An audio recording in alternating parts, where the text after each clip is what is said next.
Hey guys, I'm Mezzy and welcome to this quick start guide for normal Broodkeeper Diurna, the 7th boss in the Vault of the Incarnates. This is a 2-phase encounter. In phase 1, split your raid up into 2 groups, an ad group and a boss group. Each group will have to deal with their own set of mechanics, so let's start with the boss. There will be dragon eggs all over the room, and as long as they're not destroyed, the boss will be unkillable. The boss will try to hatch 2 of the closest eggs to her with rapid incubation. These 2 eggs will glow and have a timer above them. If they hatch, nascent proto-dragon ads will spawn. To prevent that and to destroy the eggs, 2 players can click on the staff that the boss will put on the floor. It will deal AoE damage to the group, but you can assign 2 people from the boss group to click on the staff. A beam of electricity will then follow you that you can kite over the egg to destroy it. After the 2 eggs are destroyed, move to the next set. While you do that, the boss will have some other mechanics to deal with. Move out the fire swirls from Wildfire and heal through the dot that it puts on the entire raid. Healers, when the slow and healing absorb Icy Shroud is put on the raid, you can either dispel the debuff or heal it off the group.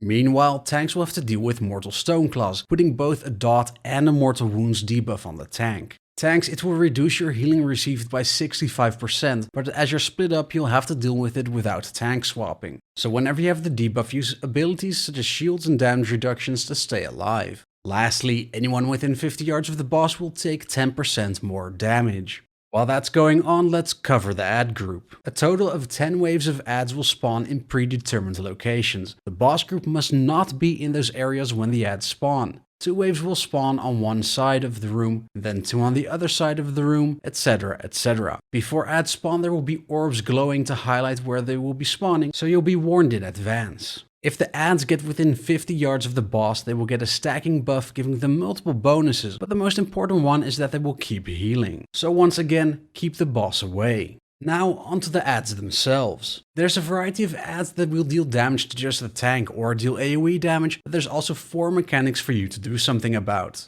Interrupt Ice Barrage from the mages, move away from others when you have the Ionizing Charge debuff on you, move away from the rotating beams of fire from the Flame Sentry orbs, and lastly, do not stand in the Tremors cone. After 5 minutes, or when all eggs are destroyed, the boss will transition to phase 2 and no longer have the ad buff aura. Everyone can go back onto the boss now. Use heroism and burn the boss down while you deal with a couple of changes. The boss will get a stacking buff, increasing damage done by 15% per stack. The Mortal Wound debuff on tank will now also last twice as long, so you'll have to tank swap. The staff will now send out beams at random players, kite the beams away from others, and lastly, Icy Shroud is now Frozen Shroud and will root everyone. In addition to dispelling and healing, you can also DPS the Frozen Shroud to break it. And that's all you need to know for Broodkeeper on normal. If you liked this video, please like, subscribe and share it with others. I would very much appreciate it as it helps with the YouTube algorithm. You can also follow me on Twitter at wow_weekly and on Twitch at twitch.tv/bbmezzy. For now, I'm Mezzy and I'll see you again next time.